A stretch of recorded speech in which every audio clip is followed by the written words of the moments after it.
Magandang araw po sa inyong lahat mga kababayan at welcome back dito po sa PNR at eto nga po mga ka-review natin breaking news. Nasyak si Pacquiao, naiyak, di makapaniwala sa matinding utos ni former President Duterte at BP Sara. Nako yan mga kababayan ang ating alamin at bibigyan ng komento mula po ito dito kay Pinas News Insider. Nasa description po ang full video link ng video ito. Subscribe na po kayo. At eto nga mga kababayan, sa ating pong thumbnail nakalagay po, pinalitan na si BP. Nako, yan, Pacquiao at Revilla, todo himod. So yan mga kababayan, patungkol rin po yan ang ating bibigyan ng komento. No? At eto pa, nako, isama na rin po natin itong ill-gotten wealth ng ill-gotten wealth case ng mga Marcos. Nako, binasura na mga kabayan ng Sandigang Bayan. Aba, kalain mo, binasura na. At yan, may caretaker na po ang ng ating gobyerno ngayon. Pinalitan po nila si Vice President Sara Duterte at Pacquiao and Revilla dito. Banatan po natin ang dalawang ito. At saka si President Bongbong Marcos Jr. at si dating President Duterte, may mensahe po ngayong Kapaskuhan. Mamaya pakinggan po natin yan, pero bago yan, eto na. Simulan na po natin ang balita. Bigyan po natin ng komento ito. Ito mga kabayan, mula po sa JME News, nako, October 9, 2024, ngayon po ito Sandigang Bayan Junks, 276 million ill-gotten wealth case versus Marcos family and associate. What do you expect mga kababayan?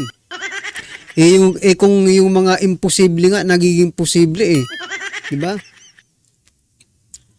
Kung yung imposible na nga si Dilima Makalaya, imposible nang maabsuelto si Napoles, na-absuelto pa. Ito pa kaya, nasarili nilang kaso ito. Diba? Sa sarili po nilang kaso ng pamilya nila. Bakit hindi po i-junks, no? Hindi ibabasura? But mga ka-review natin, nagbago ba? Mga kababayan, nagbago ba ang inyong perception, ang inyong pagtingin dito sa mga Marcos dahil sa hindi na po sila magnanakaw ill-gotten wealth. Binasura. Ibig sabihin, hindi na po sila magnanakaw sa balitang ito. But mga kabayan, tanungin nga po natin ang ating mga manonood dito sa ating munting channel. No? Dito po sa PNR. Kayo po ba, anong take nyo dito? Nagbago ba ang pagtingin nyo sa mga Marcos dahil binasura na yung kanilang ill-gotten wealth case mga kababayan? I think it doesn't matter no? Kasi okay sana ito kung ibinasura tapos there is a change, no? There's improvement. Pero wala namang nagbago sa Pilipinas, wala namang nagbago sa pamamalakad ni PBBM. Instead, no? Baka nga madagdagan pa ang ill-gotten wealth nila. 'Di ba? Dahil sa mga nangyayari ngayon binenta na ang ginto ng Pilipinas. Saan na punta? Di ba? Kaya itong balitang ito, kung baga ito mga kabayan, parang kampanya na rin nila ito, no? To make sure that they are clean, no? At saka magmukhang malilinis yung mga i-endorso nilang mga politiko. Ayan opinion ko lang mga kabayan sa inyo. Anong opinion nyo rin dyan? Anong take ninyo? Okay? Alright. At ito na nga mga kababayan, agoy. Ito mga caretaker of the government mga kababayan, no? Ito marami ang nagalit dito kahapon po. Pansamantalang mamumuno sa pamahalaan sina Executive Secretary Lucas Bersamin, Justice Secretary Jesus Crispin Remulla at Agrarian Reform Secretary Conrado Estrella. Habang nasa Laos si President Bongbong Marcos Jr. para dumalo sa ASEAN Summit. Ayon kay PCO Secretary Cesar Galvez mga kabayan. So yan, Marami po ang pumiyok, marami po ang nag-init ang mga tenga nang marinig ang balitang ito sapagkat sabi nila, bakit sila ang mamumuno? May vice presidente naman tayo. Binabypass po nila yung kapangyarihan ng ating vice president. That's why nilagay po natin sa thumbnail natin, papalitan na si VP Sara. O ito po yung tatlong ito ang papalit, mga kabayan. Ano po sa palagay ninyo? Tama po ba? Napalitan ang binoto ng 32 million? Di ba ano bang trabaho ng vice president? Siya po ang tagahalili kapag wala dito ang presidente. But, no, wag po kayong mag-alala. It is also a good news to us na mga Duterte supporters. Bakit? Okay na yan na hindi na pumapil-papil pa dyan si Vice President Sara Duterte. No? Bakit? Anong rason? Baka ma-set up pa ang ating Vice President pag di ba? Pag gawin mong caretaker dyan si VP Sara, baka ma-set up pa, di ba? Gawan-gawan pa nila ng mga kung ano-anong permap or, di ba? You know what I mean, mga kabayan. Madali lang yun sa kanila kasi sila po ang nasa kapangyarihan. Gawan lang nila ng istorya, di ba? Si Vice President Sara na humalili sa Pangulo, di ba? It is also good news but bad news. Kasi nasa konstitusyon po na ang vice presidente ang hahalili, di ba? Sa presidente kapag ito ay wala sa bansa. But anyway, good news pa rin. Yan ang sabi ko, baka lang ma-set up si VP Sara. Ayan, mga karibin natin, ano po ang take nyo dyan? Kayo na po ang bahala. It is good or bad? Basta importante. Alam na this, wag na lang. Diba? Ito pa ang balita, mga kabayan. Pacquiao at Bong Revilla, former Senator Pacquiao at Senator Revilla. Teka, banatan natin ito kasi talagang ito yung mga politiko, mga kabayan, na hindi na dapat, no? Bigyan ng second chance. Bakit, mga karibin natin? Walang sariling paninindigan ng mga ito. Kumbaga, kung sa prinsipyo pa, wala ito. Tingnan nyo, mga kabayan, di ba nung mga nakaraang kampanya, halos balatan ng buhay si PBBM, no? O eto ngayon, halos himurin naman ng puwet ni President Bongbong Marcos Jr. Ito po ang sabi niya. Lagi nating sinisisi ang pamilya Marcos pagdating sa korupsyon. Hindi ba natin nakikita sa panahon ng Marcos ang bansa natin number 1 sa ekonomiya? May korap bang bansa na number 1 sa ekonomiya? Grabe, no? Etong statement na ito, okay sana ito eh. Kung maririnig mo ng first time sa kanya, di ba? Kaso mga kabayan, may nauna na po siyang statement before this, di ba? Ano po yung sinasabi niya? Kakasuhan niya at hahabulin niya ang mga Marcos dahil sa pagnanakaw. Di ba? Tapos ngayon, mababasa mo, maririnig mo, ganito na ngayon ang ano ni Pacquiao, prinsipyo. Wala ito, mga kabayan. Paglalaruan lang ang Pilipino naman to. Kapag anong batas ang magagawa? Kung wala kang paninindigan. Ito pa, Senator Bong Revilla. Pakinggan natin at balasahin natin to.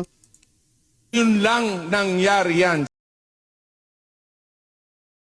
sa ating bansa. Itong ganitong klaseng programa na talagang nararamdaman ng ating mga kababayan. Kaya palakpakan natin ang ating mahal na Pangulong Bongbong at Speaker Martin Romualdez. Ano ito? Ngayon lang nangyari yan sa ating bansa. Balik kita sa kulungan.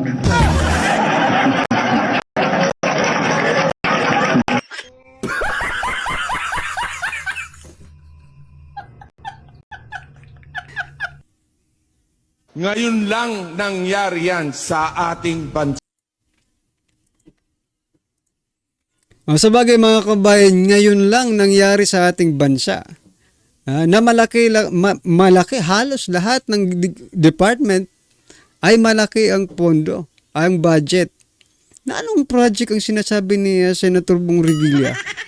Sige nga, Anong big ticket project ng Marcos ang sinasabi ni Senator Bong Revilla? Isa-isahin nga natin kung ano yung mga project. Wala akong alam. Kayo, baka meron kayo. Sinasabi ng iba, no? Ang project ng Marcos ay party-party, Coca-Cola, di ba? Ano pa ba, mga kababayan? Wala akong man na project big ticket project daw Ano bang ayuda? Yan. Kaya nga sinabi ni PRRD na President Ayuda itong si PBBM, no? Alam nyo, eto nga nagtataka ako kung bakit nakalaya si Napoles, mga kababayan, no? At kailangan po talaga natin magbantay muli. Maybe, no? Kasi nakalaya si Napoles Ibig sabihin nito, mga karibin natin, yung mga eto, kinukonek ko lang dito kay Senator Bong Revilla, si Napoles, di ba? Kasi nakulong po si Senator Bong Revilla dahil kay Napoles, di ba? Dahil sa pork barrel scam. Ang gusto ko lang i-point out, baka magkaroon ulit ng isang Napoles. I mean, hindi po si Napoles personally, but ibang individual, ibang personality, ibang person, no? Nagagawa rin ng kalokohan tulad ng ginawa ni Napoles. No? Bakit?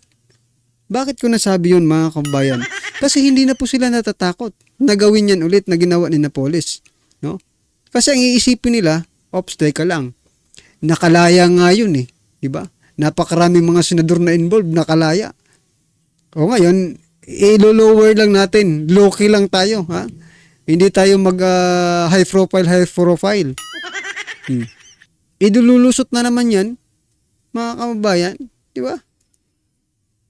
Kaya nga po babalik at babalik yan kasi wala na po silang kinatatakutan. Wala na pong silang example, no?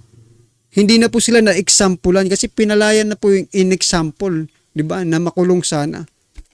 Ngayon, they are so very happy. Congratulations po sa inyo. Pinayuta kayo, bakit nyo pinalaya yan? Diba? Sa bagay, yung ill-gotten wealth nga, di ba? Binasuran Ito pa kayong si Napoles. Well, anyway, mga karibin natin, ano po ang masasabi nyo dyan? At eto na nga, bago po natin panoorin yung sinasabi kong yung bigyan natin ng reaction, eto muna. President BBM at former President Duterte Christmas message. Eto po, mga kababayan, pakinggan natin. Ang maligaya at makabuluhang pagdiriwang ng Kapaskuhan. Ngayong Pasko, hiling ko nang masumpungan natin ang tunay na kahulugan ng kapanganakan ni Kristo habang ating ginuginita ang payapa at banal na gabi ng kanyang pagsilang. Naway maging daan ito upang higit tayong manalig sa puong may kapal. Dalangin ko rin po na ang pangako ng isang maginhawa at magandang kinabukasan ay makapagbigay ng pag-asa sa bawat Pilipino. Manalig po tayo sa ating pagtutulungan. Tutupad natin ang pangakong ito. Higit sa lahat, buksan natin ang ating mga puso sa diwa ng pagkakaisa. Naway ang ligaya at saya nitong Pasko ang siyang maging bukal ng lakas upang patuloy tayong magsikap para sa ikabubuti ng ating minamahal na bansang Pilipinas. Muli, isang maligaya at makabuluhang Pasko sa ating lahat. Ako'y tao lang. Kaya binabati ko pa rin. Merry Christmas. Kayong mga durugista, magdanakaw, mga korap, mga kriminal, at yung nagpapahirap sa Pilipino. Kaya, kung ayaw ninyong minto at patuloy pa rin ang karasan, ito na ang huli ninyong Merry Christmas. Ng isang Ayan, makikita nyo, mga kabayan, no? Ibang-iba po yung kanilang Christmas message, no? At ibang-iba yung delivery. Itong si PBBM, bigyan natin ng konting reaction na base po sa nakikita natin. Itong si PBBM, mga kabayan, parang nagbabasa lang. Ito naman si PRRD, talagang hindi mo nakikita nagbabasa. Babasahin niya pa ba yan yung script na yan? Hindi, parang for life na po yung script ni PRRD, mga kabayan, sa mga durugista, di ba? Mga kurap, mga kawatan. Last na yung Paskong, sabi niya. O saan po ang inyong diyan? Pambato, kung baga, di ba?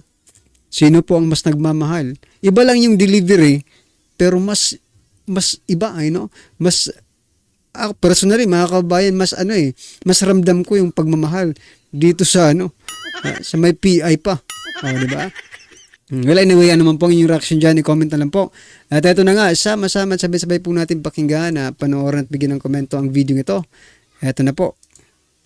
Ito ang balita ngayon, trending at pinag-uusapan ngayon sa mundo ng social media. Ang di umano'y balitang matapos sumanib sa senatorial slate under alyansa para sa bagong Pilipinas ni Pangulong Bongbong Marcos, dating senator na si Manny Pacquiao.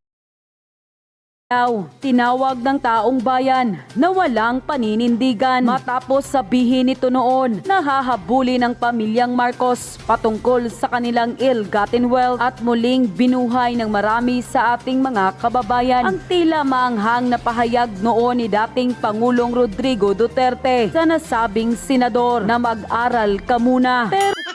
Pero bago ang lahat, kung bago ka pa lamang sa aming channel, please huwag kalimutang mag-like, subscribe at i-click ang notification bell para mas updated ka pa lalo sa lahat pa ng bagong video na i-upload namin. At eto na nga mga kababayan, matapos sumanib sa senatorial slate sa ilalim ng alyansang para sa bagong Pilipinas si Pangulong Bongbong Marcos, dating senador na si Manny Pacquiao, tila kinuyog ng taong bayan at muling binuhay ang tila maanghang na pahayag noon ni dating Pangulong Rodrigo Duterte sa kanya na mag-aral ka muna dahil sa tila pagsawsaw nito noon sa usapin ng West Philippine Sea. Mag-aaral ka muna, yan ang banat ni Pangulong Duterte kay Senator Manny Pacquiao matapos ang pahayag nito tungkol sa West Philippine Sea.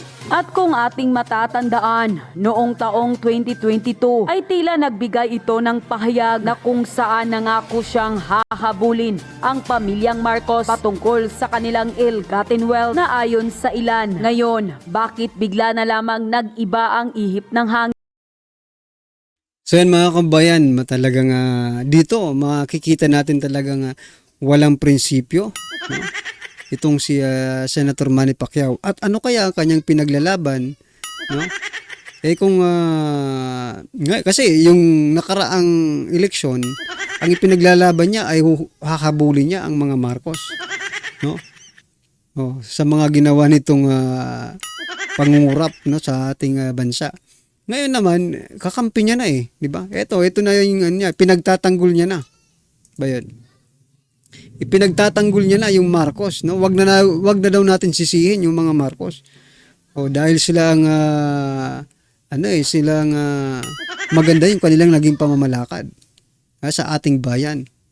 So, ako nalilito na rin no? Nalilito na rin tayo dito kay former Senator Manny Pacquiao. Sana mag-boxing na lang ito mga kabayan para hindi na tayo masyadong mahirapan. Ako personally, ako po yung nahihirapan para sa sitwasyon ni former Senator Manny Pacquiao diba? Kasi alanganin po siya diyan sa alyansang siyan. Alyansang Bagong Pilipinas, diba? Alanganin po siya diyan kasi in the very first place may nasabi po siyang hindi kaaya-aya sa leader no ng ating bansa at leader din po ng alyansang ito.